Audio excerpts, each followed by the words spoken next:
Palpak. Alam mo, nakita nila sila gumagano na kayo. Alam nyo, nakakatuwa itong si ano. Nakakatuwa itong ingay. Nakakatuwa itong stint ngayon ni na Darren Espanto at saka si Kyle Echari. Yung dalawang very cute na mga youngsters natin na tine-train dito sa It's Showtime para maging sana maging regular co-host. Kasi nakakatuwa yung exposure ng dalawang bata. Kasi nung para yung wala si Kois Vong Navarro at saka si Jong Hilario, parang sila yung tinap ng production na magsilbing tawag dito, kapalit, karelyebo na iba naman yung peg, iba naman yung atake bilang mga bagong mga batang co-host. And napanood namin na ilang araw din namin ang pagtutok sa It's Showtime. Nakakatuwa kasi may kanya-kanya silang estilo, may kanya-kanya silang may kanya-kanya silang sistema kung paano nila inire-relate ang mga spills nila.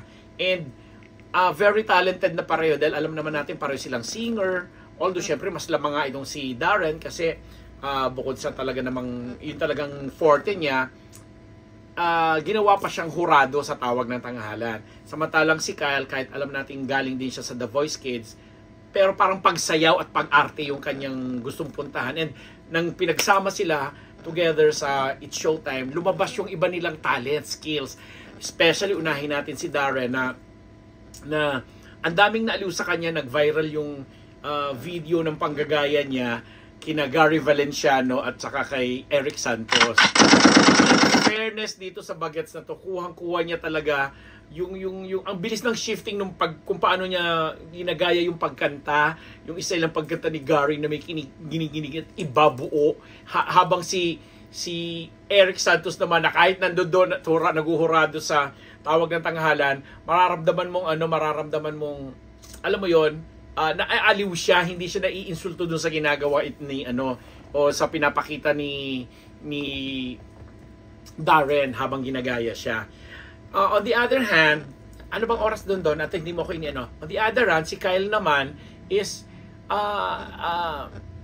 pinapakita niya yung sigla niya, likse sa pagkilos-kilos ng katawan, pagsasayaw, at pagsasalita na very raw, na binabasa niya yung siguro nakikita niya sa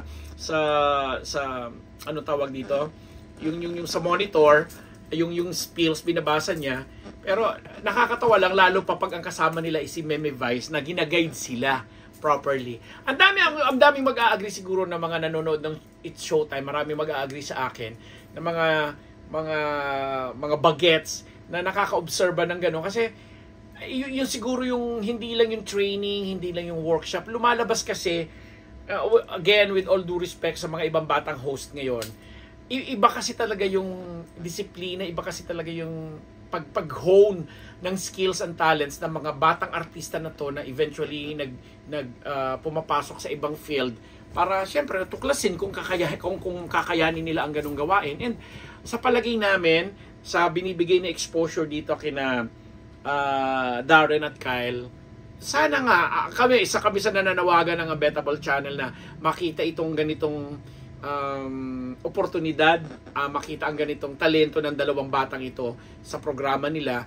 lalo pat si Darren naman may lalabas na siyang pelikula, makakasama nga siya dun sa pelikulang ATV natin, yung When I Met You in Tokyo, na kasama niya dun si Cassie Legaspi, na si Cassie nakakatawa na isa rin sa mga co-host, mga batang co-host doon naman sa katapat nilang programang Itbulaga sa GMA7.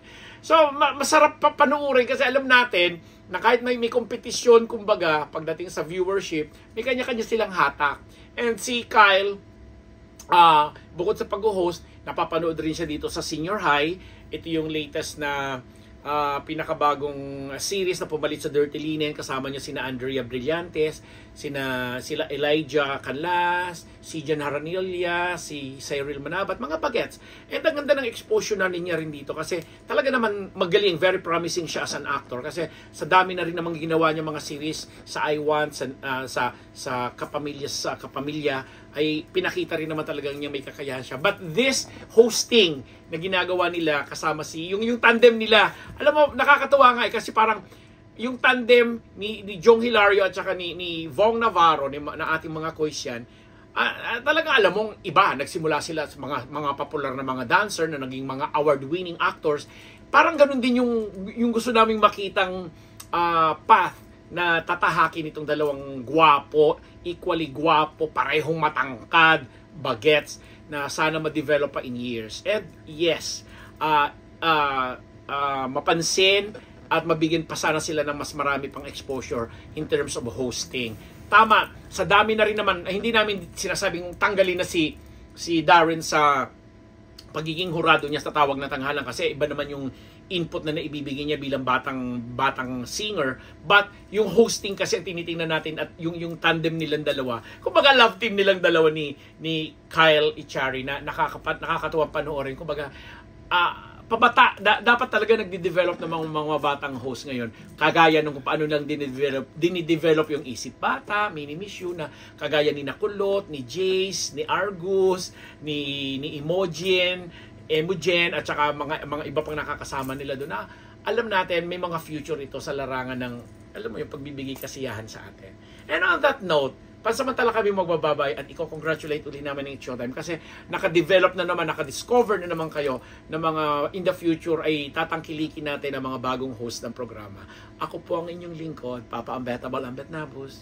Thank you.